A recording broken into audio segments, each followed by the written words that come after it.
global operations for manufacturers in the building systems industry for 30 years.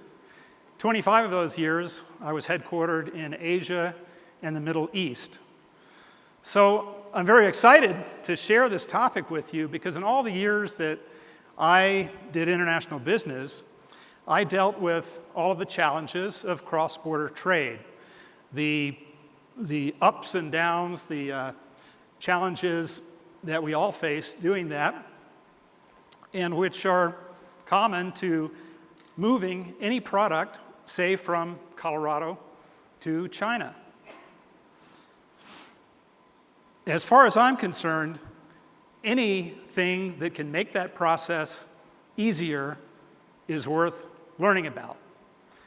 Blockchain is something that promises to make international trade easier because at its most basic level, blockchain is about transferring an asset or a product from one party or place to another. Sounds a lot like international trade, right? Basically, what we want to do is move a product as easily, quickly, safely, and inexpensively from one place to another. Today, we'll learn what blockchain is, how it might become important in international trade, and why it's a good idea to learn about where it might fit into your future, our future. What is blockchain? Well, the truth is there isn't any one single answer, and certainly not a simple one. But basically, at its basic level, let's try to describe it in one sentence. Blockchain is a shared, distributed history of transactions that cannot be tampered with. Blockchain is a shared, distributed history of transactions that cannot be tampered with. Now, to bring some life to that, let's have a little fun and try, as I said earlier, to turn this entire room into a human blockchain for international trade.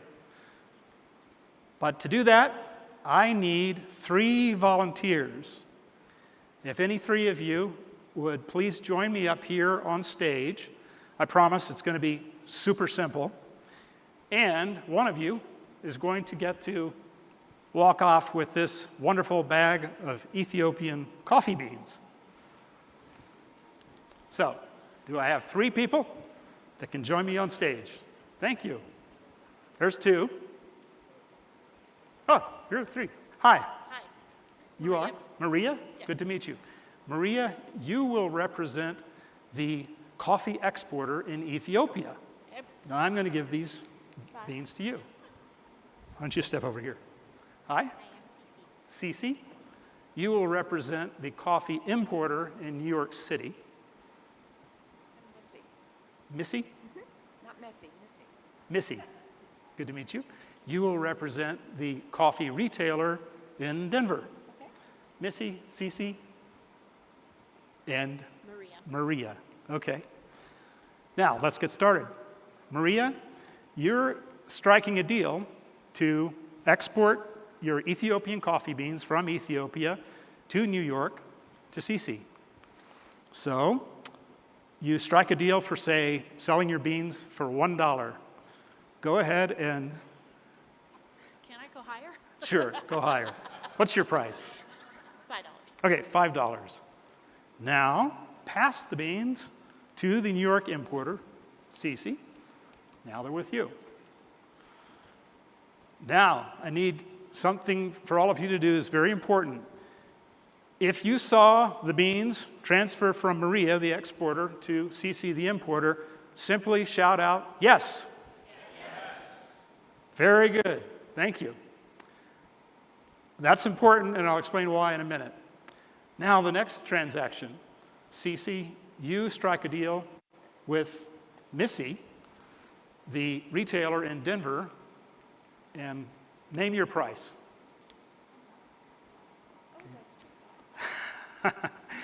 Well, Cece, you've struck a deal with Missy for $10, and you've transferred the beans to Missy.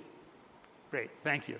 Now, once again, audience, if you saw the beans transfer from the exporter, Missy, the New York importer, Missy, to the retailer in Denver, please say yes. Yes. Thank you very much. Again.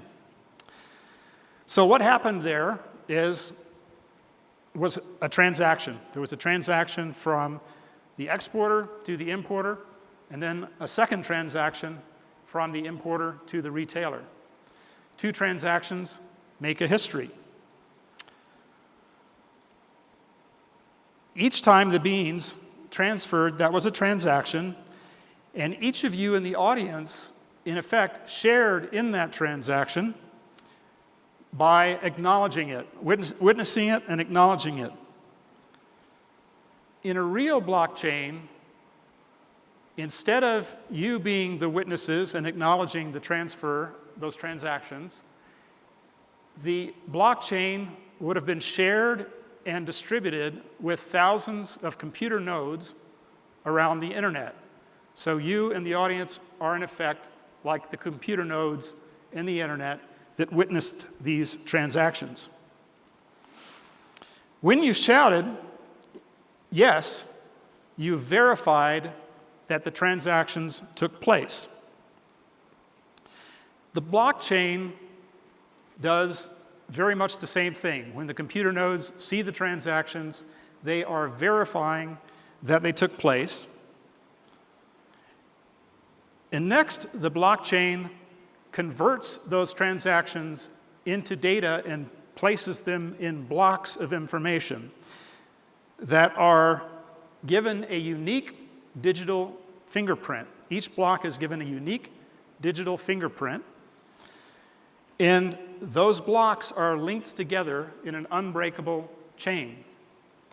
No one, not even a system administrator, can tamper with that chain.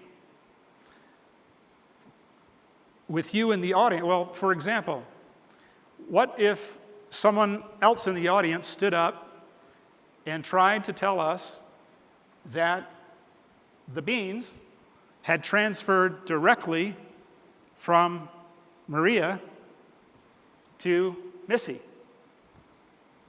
We would all say, or at least most of us would say, no, that's not what happened.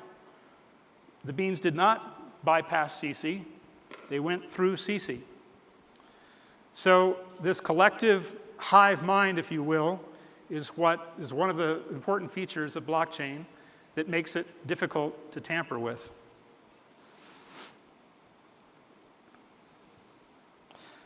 Now, when you hear that blockchain is a shared, distributed history of transactions that cannot be tampered with, does that sound a little more easy to understand? Good, very good. Well, Missy, you get to keep the coffee beans. You paid the highest price for them after all. And before I continue, let's give a round of applause to our volunteers. Thank you very much.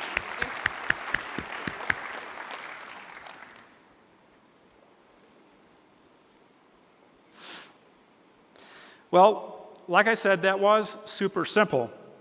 However, in the real world, the process of moving the coffee beans from Ethiopia to Denver would obviously be a little bit more complex. For one thing, the exporter, Maria, would have had to fill out a lot of documents, usually manually, and file them with the necessary authorities.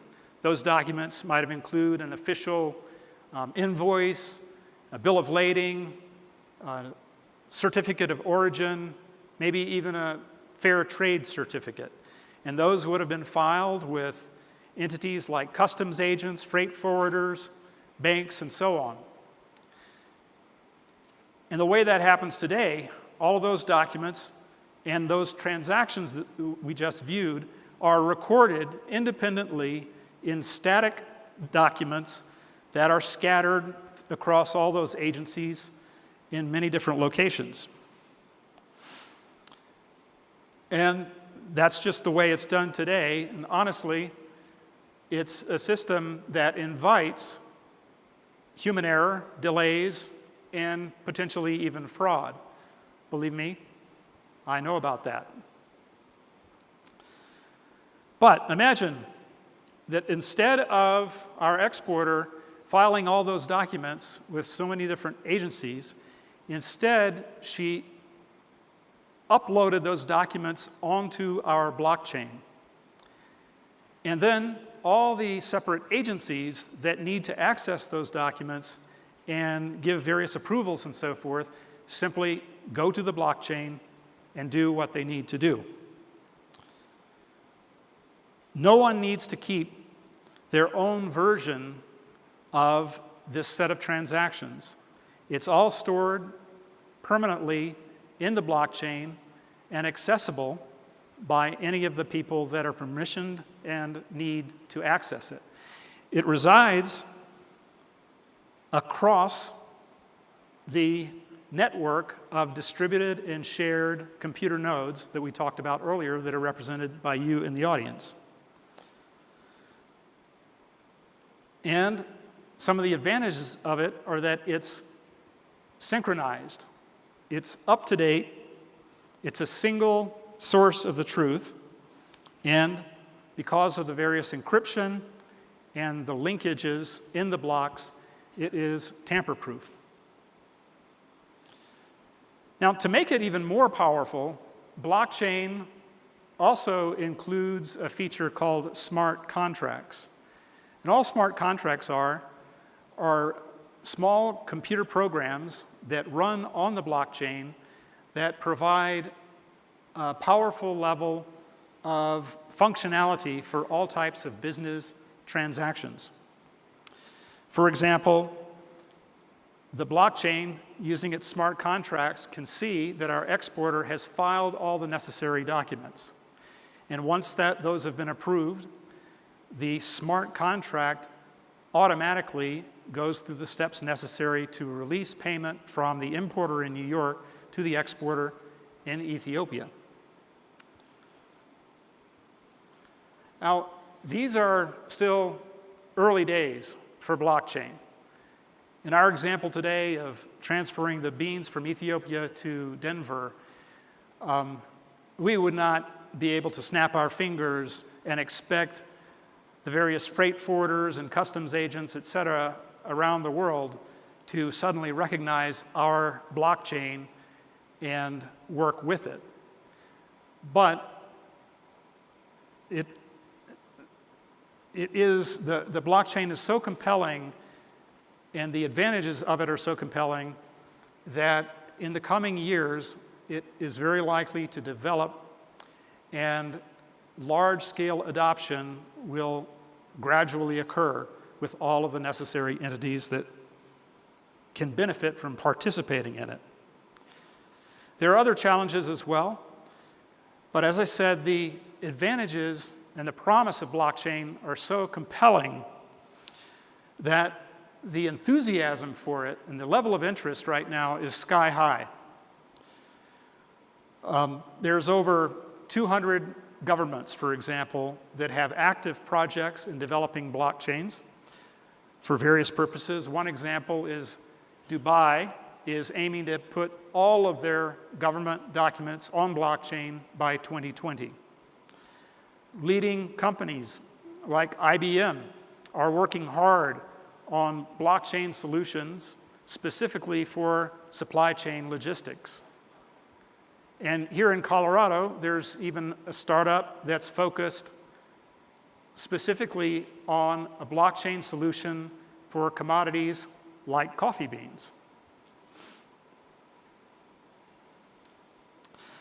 So the door is clearly open for blockchain solutions to help facilitate international trade and supply chain logistics. It offers the ability to transfer goods and assets from A to B while reducing risk, reducing cost, providing security. And it does this by providing one trusted synchronized, tamper-proof version of the truth that is automatically able to coordinate all of the different parties that are generally involved in an international trade transaction. So if you're engaged in international business of any kind, this, I feel, would be the perfect time to begin learning about how blockchain might impact your business in the future and position yourself to profit from it down the road. It's even likely that blockchain will drive the development of entirely new business models. And some of you in this room might even be the inventors of those models.